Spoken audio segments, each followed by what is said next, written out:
Every club. Every day. The Global Sports Podcast Network. Welcome everybody to That Saturday Feeling episode 12. A very warm welcome to you. Thank you for continuing to listen to this drivel every week. Brought to you by Global Sports Podcast Network, which is a network that brings you all kind of soccer content wherever you are in the world. My name is Ken Davis. I am joined today, as always, by the legend, media personality, guru. I think we can call him a guru, football expert, qualified referee, and all-round good egg. It's Nick Britton. Well, thank you, Ken. Lovely to see you as always. Guru is possibly the nicest thing you've ever called me, so I'm very happy. I'm very happy with that because you called me lots of things down the years, but nothing ever as nice as Guru. I've got a little shrine to you in the office. Never show it to anyone because it's my personal thing that I just spend a little bit of time with. If I'm ever in any kind of issue, any kind of problem, I sit in front of my Nick Britton shrine and say, "What should I do, Nick?" And it always helps. I'm glad it helps, if not a little creepy. Right, there's three things to talk about today. Firstly, you may remember a few weeks ago, I predicted that the Forrest bubble had burst. I did. And you may remember the very next morning, within 12 hours of your prediction, I was messaging you furiously as Forrest scored 1, 2, 3, 4, 5, 6, 7 against Brighton. And it looked like the bubble hadn't burst. But maybe I was just looking into the future, predicting with accuracy what actually was happening. We're going to be talking about that in a bit more detail. The second thing I want to talk about is Everton's amazing new ground kind of opened. There was an under-18s game, got 10,000 people there. In fact, I spoke to someone who went to the game. And it is an amazing facility. But it got me thinking about some of the best grounds I've personally been to and some of the worst grounds I've personally been to. And I've been to some shockers. So I thought it might be worth just having an interesting conversation about that in terms of the kind of ground experience you've had, Nick, in terms of the best ones and the worst ones. And finally, the third issue is predictions, as always. We had 20 games last week. It was a big prediction week. We've got the Cup this week. There's a twist in our little prediction league this week, which I'll come to at the time. But that's the agenda. Anything else you want to add in? Any other business before we get the board meeting going? Listen, I know your little twists on prediction leagues. What that normally means is you're losing by quite a lot, and you then start cheating by adding in extra games or finding a way to somehow win. So I'm very excited to see, although with a sense of trepidation, what this twist is going to be. I'm transparent. But it generally works, doesn't it? It does generally work. If we add enough twists in, Ken can normally emerge as the victorious in the last week, and that's what we want to try and engineer. In the next minute, I'm going to have to look up the Zimbabwe League Division 4 fixtures for next weekend, aren't I? You've read the email then. You've read the email. Yeah. Okay, brilliant. So let's talk about Forrest. So, hands in the air, or hands up rather. I thought the bubble had burst. They went and smacked 7 in the next game. But things have not gone quite as smoothly since then. So what's your overall thoughts on Forrest this season? And what do you think is going on? Are they going to sustain it? And where do you think they'll finish? Well, first of all, they've had an absolutely brilliant season, haven't they? They've far, far, far exceeded expectation. This is a team that struggled to stay up the previous couple of years. Had a good end to season last season, but everybody's wondering, well, what? Got rid of Steve Cooper. They brought in Nuno. Is he the right man for the job? Nobody expected. Yeah, but people thought they would do better this year. Okay, all the Forest fans, and I work with Forest fans, and everybody kind of thought, yeah, if we can get mid-table, even if we can get as high as 10th will be an amazing finish for Forest this season. Nobody expected what has happened thus far. And fair play to them. They've done unbelievably well. They've had a brilliant season. They worked in the transfer market superbly in the summer. They bought in Murillo. They bought in Milenkovic. They got Hudson-Odoi playing. Gibbs White, we know, is a brilliant player. Chris Wood has sort of come out of retirement almost and having the season of his life again. And it's all clicked. It's all worked. And they found a way of playing which really suited the team that they had, which I think is very important. And fair, absolutely fair play and massive credit to Nuno for that, because sometimes managers will try and impose a system upon players that aren't quite capable of playing that system. We talked about that last week, didn't we? How that can be a failure. We talked about that last week. Our managers say, hey, they complain because they haven't got the players to suit their system. Whereas Nuno clearly has said, well, how do I get this team maximising its potential? Yeah, and they have. They've absolutely maximised their potential. Now, in recent weeks, obviously, they've hit a little bit of the skids. And it started, curiously enough, after their 7-0 thrashing of Brighton, because they went to Exeter in the FA Cup and they really, really struggled. Now, they started out with a very weakened team, but they had to bring on all the big guns in the second half of that game, and even then they couldn't break through, and they required a win on penalties. And everybody's going, ooh. And nobody was that bothered, I don't think, because it's an FA Cup game. It's Exeter City on Tuesday night. A lot of the say reserves were playing, but they followed that up with a 2-1 defeat at Fulham, and they were outplayed. They were outplayed 2-1, flattered Forrest, to be honest with you. Fulham played really well in that game. It could have been plenty more. Fulham are no much, though, Nick. They're a good side.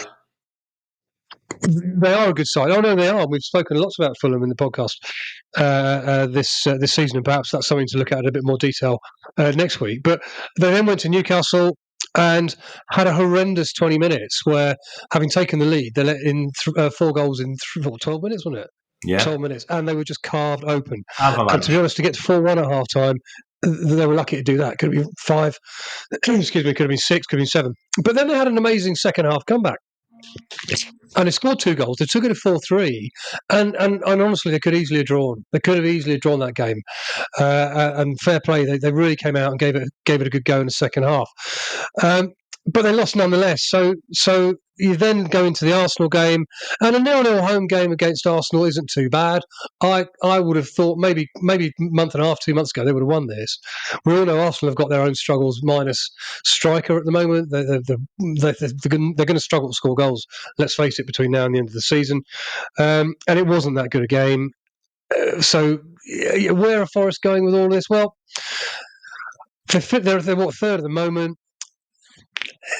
What was really interesting is that when I spoke to the GSPN Nottingham Forest podcast, and they obviously go and watch Forest all the time, and I spoke to them sort of 10 days ago, and they said the team's looking really tired. And they wonder whether they've just blown themselves out a little bit. Yeah. And also, teams have really become accustomed to the way they play, which is this kind of counter-attacking football. Newcastle, in their spell when they scored 4 goals against them last week, played Forest at their own game. They sat deep, got the ball, hit them on a break and scored. And our team's getting extra wise to that. Our Forest just running out of gas a little bit. It's it's difficult to say, because ordinarily on the back of a couple of defeats, a 0-0 draw with Arsenal is a very, very good result, but expectations are high this season.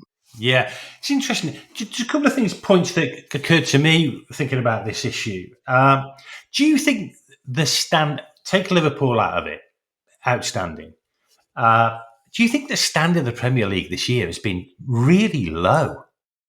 I wouldn't say really low. I would say it hasn't been as high as normal. It hasn't, has it? And essentially it's Liverpool and pretty kind of just everyone else. It kind of has got much more that feel about it than like the top 6 dominant running away with it. It's just kind of a mishmash of pretty similar standard teams below Liverpool. I mean, that's the impression I get. Yeah, no, I think you're right. We did a podcast a couple of weeks ago, and we asked the question, is the title race over? And I said, yes, it is, because I think it is. and you said, "Well, we will revisit this in 4 games' time," and it's probably something to look at next week because I don't see anybody catching Liverpool, and I think they'll only extend that gap. And when you look at it at the moment, they're way ahead. They're 67 points. Arsenal 54. It's all over. It is literally all over. There's no way anybody's going to catch them, or B, they're going to collapse.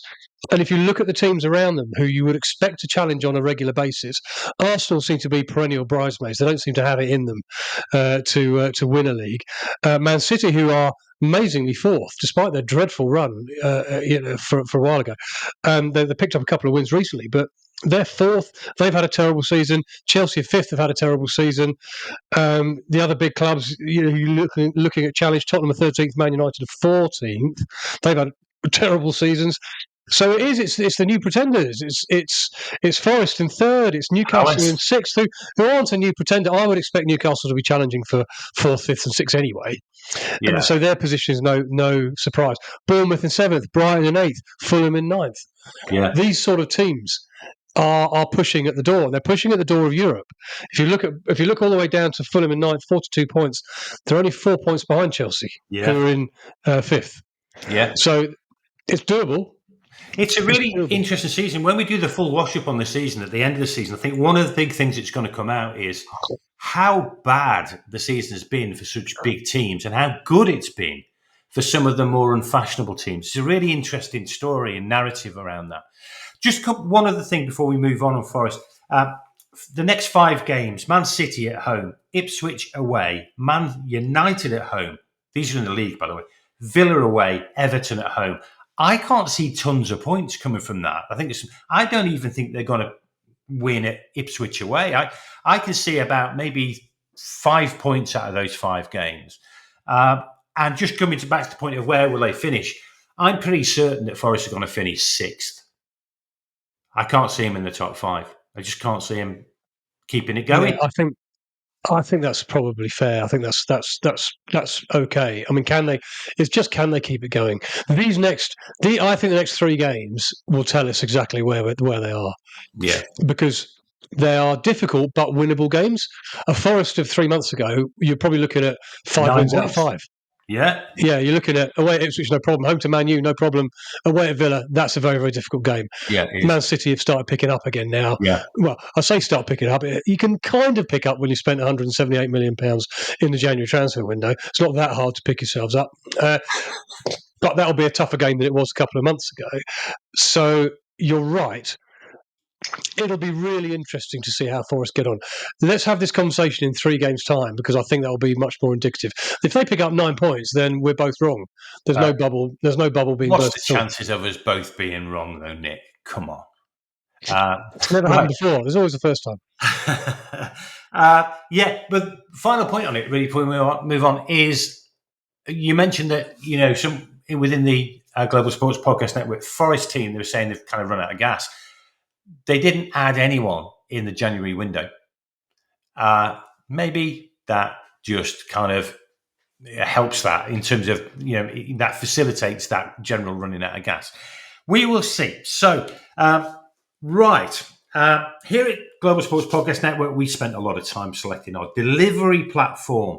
In fact, anyone running a network spends a lot of time on that. And Zencastr came out a clear winner with 4K video recording from your phone and AI editing that automatically removes all those glitches, those ums and ahs, and just the annoying things that make post-production a pain. Well, it's super easy to start a podcast that sounds great and is delivered efficiently with Zencastr. So if you're ready to tell your story, check out the link in the show notes. Learn more about Zencastr.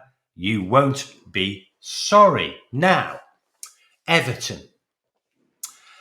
Absolutely iconic venue. First question, Nick, what is the capacity of Everton's new ground? I don't know, but I'm going to hazard a guess at 62,000. No, and unless I've got this seriously wrong, and that's, let's face it, unlikely, 52,888. Yeah, I meant to say 52,000. Oh, well. I don't know why I said 62. To be honest, I don't know why I said 62,000 because I've seen it. And I went to Tottenham's new ground the other week, and that's 64 odd thousand. Yeah. And Tottenham's ground looks a lot bigger. So I don't know why I said 50,000. Yeah, what's the current capacity at Goodison? I don't know. I imagine it's about 36, isn't it? I Yes, wouldn't know. Yeah, are they? Well, are they going to fill it every week? I don't know what the waiting I list think is there's a for lot season of tickets. excitement. 10,000 people there for an under-18s friendly match this week. I spoke but to that's not someone who always going to went. happen. He said it was an amazing They lost. stadium, but there was a lot of problems, ingress and egress. The people movement side of it was problematic, and that was with 10,000.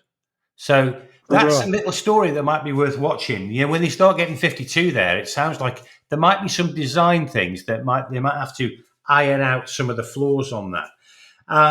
But good luck to Everton. Did you notice? Sorry, just as a side story, did you notice? As seen in the media, they played Wigan, didn't they? And Wigan won the game, so Everton get off to a losing start. But a guy who scored for Wigan, who scored the first ever goal at Goodison Park, at the new what's it called? The Everton Stadium. I think it's called Bramley Moor Dock, isn't it? Well, it won't be for long. It'll be. They'll give us some naming rights. He was a big Liverpool fan. Scored the first goal. Gave it the old six sign, and it is just like I think if that's.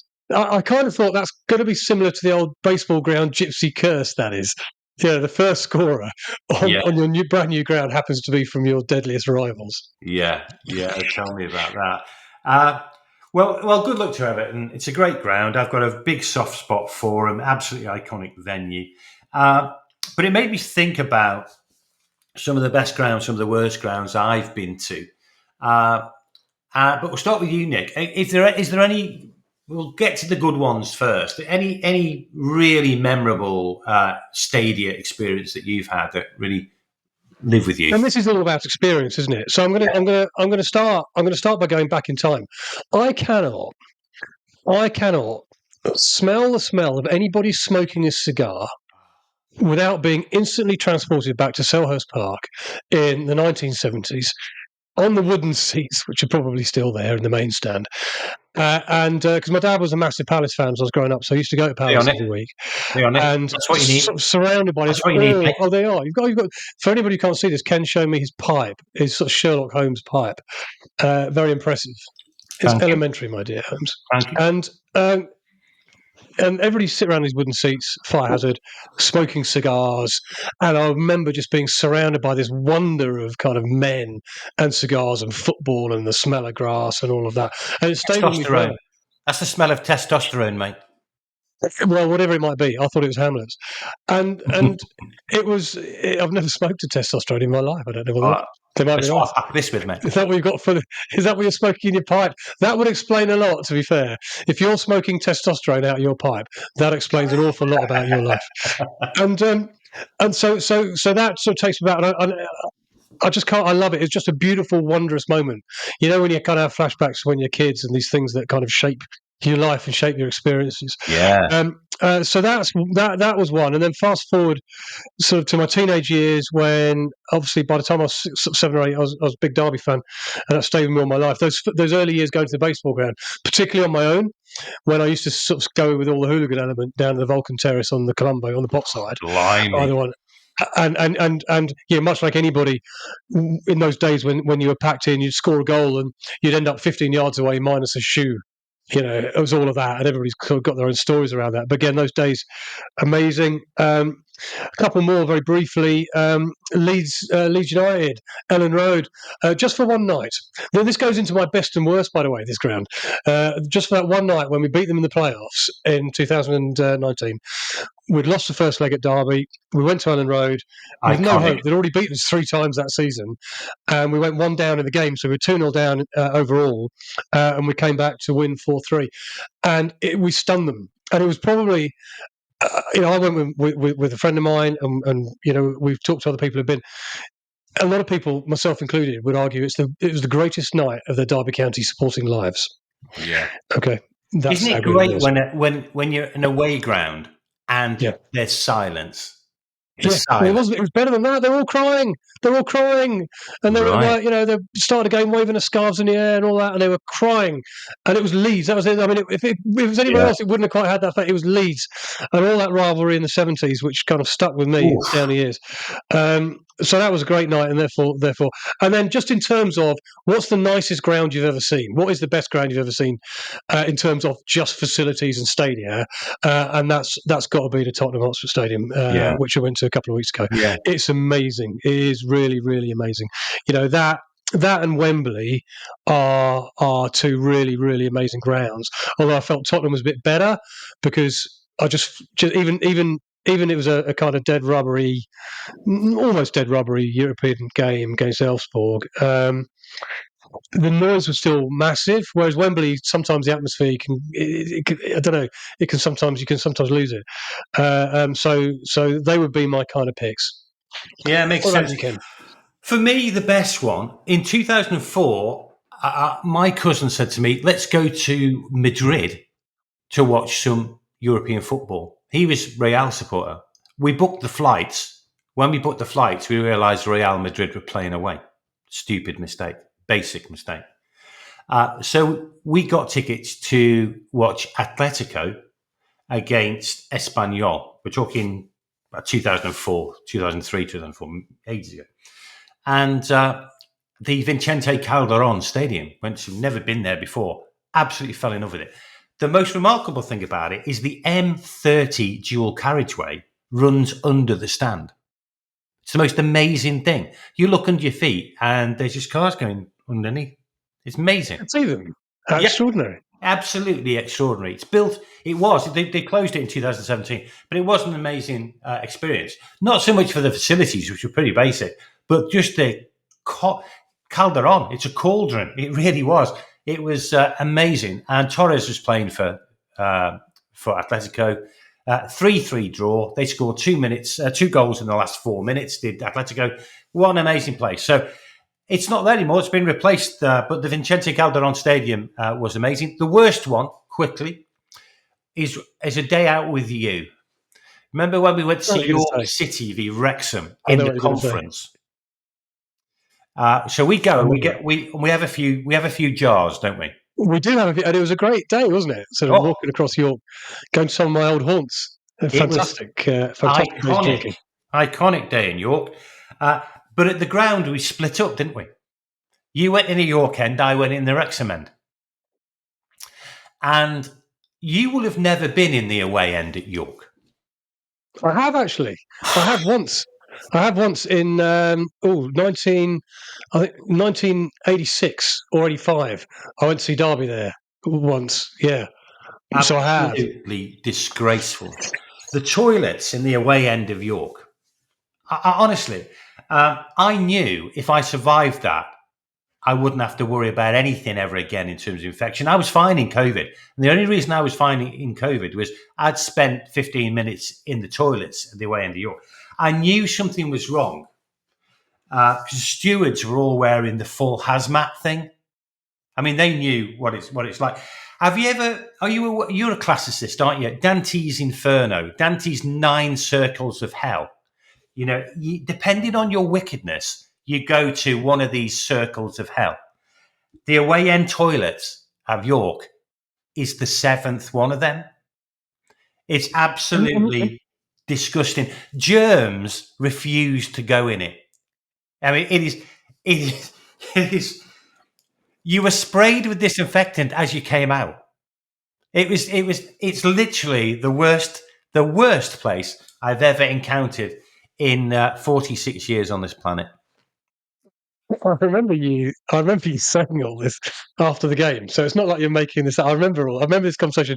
We went from the ground back to the White Horse, which is near used to, obviously York have moved now. This is the old Bootham Crescent, and we went to the White Horse and we sat and had a drink. And I remember you just chuntering on about it for ages. But you know what? Out of all of that little rant, and it was a great rant, by the way, I love that. You know the thing I took out of it, and the question I have to ask you: what were you doing for 15 minutes inside the away end toilets at York City? Because that conjures up all kinds of things in my imagination. It was raining, and I think we were 3-1 up or something, and clearly it was only going to go one way, and that was the only bit of shelter you could get was in the bogs with 1,000 other Wrexham supporters, which is, that's the only good thing about it. But literally, it was the most horrific experience. It's the most horrific place I've ever visited. I dream about it still. So before we get on to predictions, that was I enjoyed that. I got it out of my system. Before we get on to predictions, I better play you this little advert. Your body is unique. And Global Sports Podcast Network as part. Your body is unique. And Global Sports Podcast Network has partnered with Bioniq, the world's most personalised supplements. Bioniq provide 100% tailor-made supplements designed to deliver precisely what your body needs at exactly the right level to optimise your health. No guessing. So click the link in the show notes. Use the code GSPN2025 for 40% off your first month's subscription. Bioniq. Don't settle for off-the-shelf solutions made for just anybody. Get what's right for you right now. Sexy voice, that fella. Sexy voice. You're never gonna get bored of hearing that, are you? Oh, mate, I play it even when I'm not on the podcast. I play it to my wife. I'd be right on the Bioniq website if I was hearing that voice all the time. My body is unique. Honestly, that's going to be on my gravestone. Here lies Ken Davis. His body was unique. Right. Okay. Predictions. Right. We had 20 games last week and we managed each to get 9 correct answers. Yeah, that's not great. That's not great, is it? It's not great. It's less than 50%. It keeps me top of the league, at least. On the upside, it keeps me top of the league. And now I know what's coming with your little twisty turn on events that you're about to tell us what your game is for this week. Twisting the tail. Yeah, what are you going to do to try and lever your way unfairly up the league? Right. Well, this is what we're going to do. So there's still 7 in it. Still got plenty of chances here. So we're going to do the predictions, but we're just going to do it based on the Premier League teams in the FA Cup, okay? But the twist in the tail is we're going to do a prediction for half-time as well as full-time. And come on. And put your pipe and its testosterone that sits within it away. That's a ridiculous thing to do. This is staying there. I like this look. So this is. I'm going to get you a Deerstalker hat for next week then. Brilliant. So 90-minute rule applies as well. We're not interested in the end of games. It's the score at the end of 45 minutes and the end of 90 minutes. So here we go. And I want half-time score and full-time score. Villa v Cardiff. You go first, because I always go first, and then you just kind of copy me. So you go first this week. Yeah, you. No, I've got it all written down. So I'm going home and home. So for half-time and full-time. So Villa v Cardiff. Yeah, home and home, definitely, yeah. Okay. Palace v Millwall. I've got a draw at half-time, home victory at full-time. Yeah, I agree. Hang on a minute. This is what I'm doing now. Hang on a minute. I'm protecting my lead. Yeah, just as well I went first, because we didn't want me copying you, did we? Right, Bournemouth against Wolves. I've gone draw at half-time, draw at full-time. Oh, that's okay. That's okay, because I've gone draw at half-time. Now, these guys played each other last weekend, obviously, and Wolves won. They did. Against the odds, although Bournemouth did have a man sent off early on. I'm not quite sure what to make of this. I might go draw. Is that what you said? Yes. Right. Oh, sorry, I didn't mean to. That what I genuinely meant. I genuinely meant that. No, okay. Right. Next one. Shall I go first? Shall I go first for the next ones then? You go first for the next one. Yeah. Okay. Man City versus Plymouth. Man City versus Plymouth. Draw at half time. Oh, dare I? No. Home win at the end. Right, I'd say, if you remember for this week's predictions, I did go out on a limb and predict that Southampton would win away at wherever they played away at in the week, and they got absolutely thrashed. I was high-fiving complete strangers after that, to be honest. Yeah. And it worked out terribly for you. So I went home for that one. Okay, here's an interesting one. You're going first. Newcastle against Brighton, half-time, full-time. Home. I've gone draw home. Man United against... Actually, well, wait a minute. Oh, Is here we go. Isaac still out? If Isaac's still out, that's a different... Will you put your testosterone-infused pipe away? Put it down and leave it. Oh, mate. It's You see why these things end up being a habit, aren't you? No, you're putting me off by saying he's suck on it all the time. It does depend on Isaac.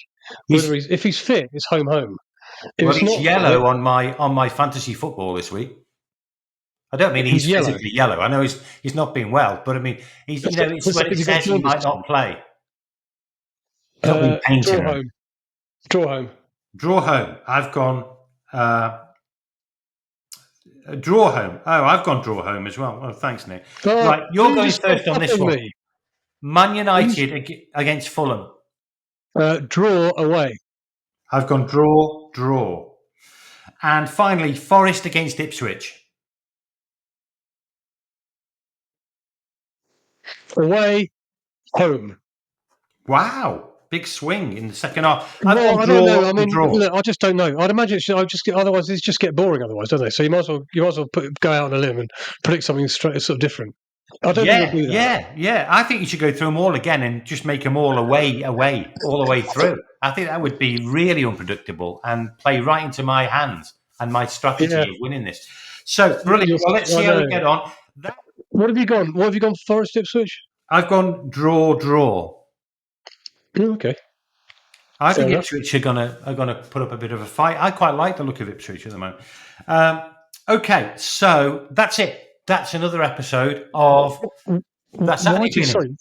Why do you like the look of Ipswich? They just lose games all the time. Well, mark my words. You'll see. Okay, we'll see. Brilliant. Well, that's been great. Thanks, Nick. Thank you for your thoughts on Forrest. Thank you for your thoughts on great and terrible Stadia experiences, and thanks for following me on every single one on the predictions as well. Well, no, we switched round halfway, and you started copying me.